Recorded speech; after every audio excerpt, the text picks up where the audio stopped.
Elissa has always been my sister and my best friend.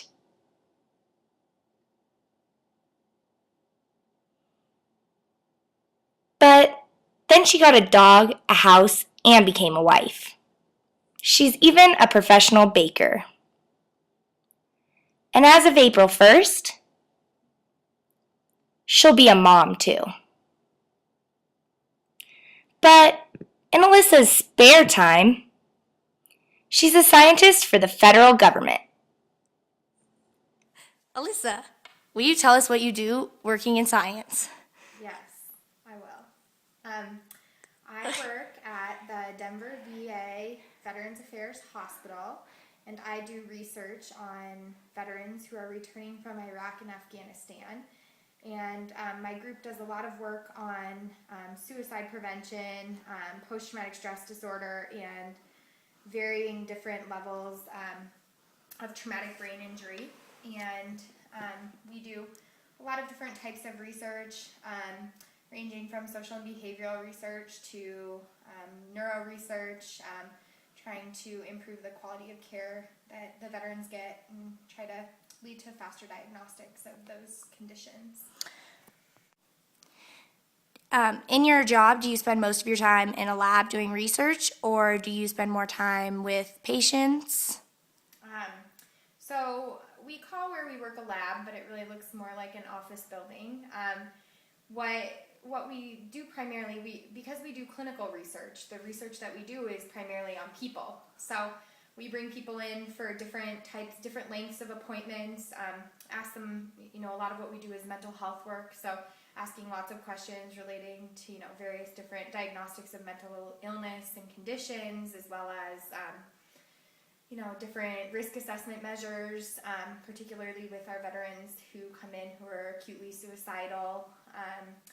And so I don't work in the traditional lab that you're thinking of with, rubber gloves and a lab coat and goggles and that sort of thing. But, what I do is still research, just a little bit different than what you would expect.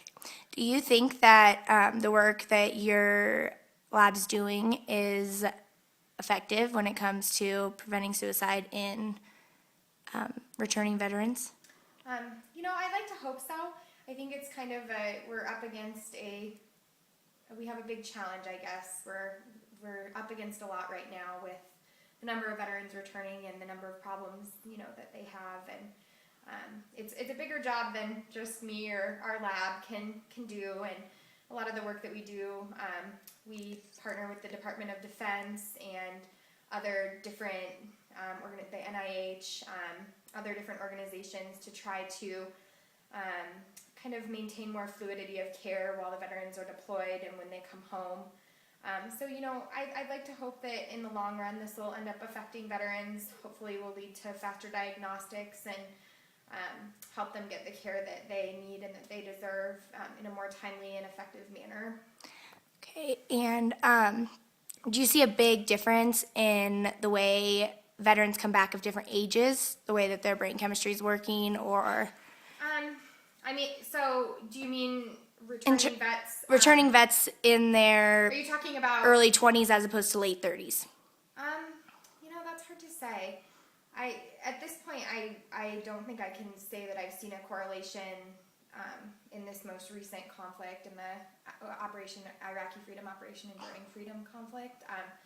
We do see a big difference in, at least just, I guess I could say I see a difference in Vietnam era veterans versus Persian Gulf era veterans versus these OEF, OIF veterans.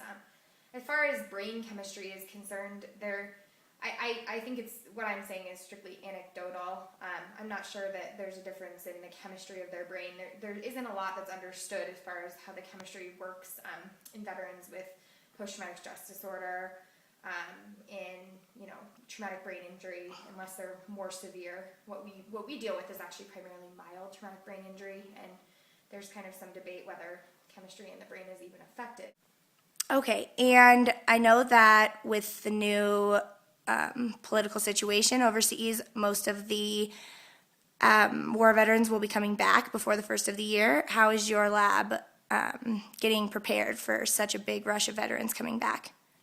So, for us, it's a little bit different because we do primarily research. I know that the hospital as a whole has a big job, and they're working on building us a new big facility out at Anschutz at Fitzsimmons. And as far as what we're doing, we just kind of continue business as usual. I know that there's been a lot more grants, a lot more funding in this area because of the recent conflict and kind of the change in the conflict, and to prepare for people to come back. So we've been, we have more staff than we did before. We're continuing to grow, continuing to look into new realms and see how we can further help the returning veterans. To get to this point in her career, Elissa graduated from CU Boulder with an MCDB degree, and she married her lab partner. The job does entail a lot of scientific writing. Elissa writes grant proposals and grants on behalf of the entire lab. She also writes manuscripts and scientific articles that have been published in many medical journals. Because the job is based on communication, Elissa is always writing protocols, letters, and organizational plans as well.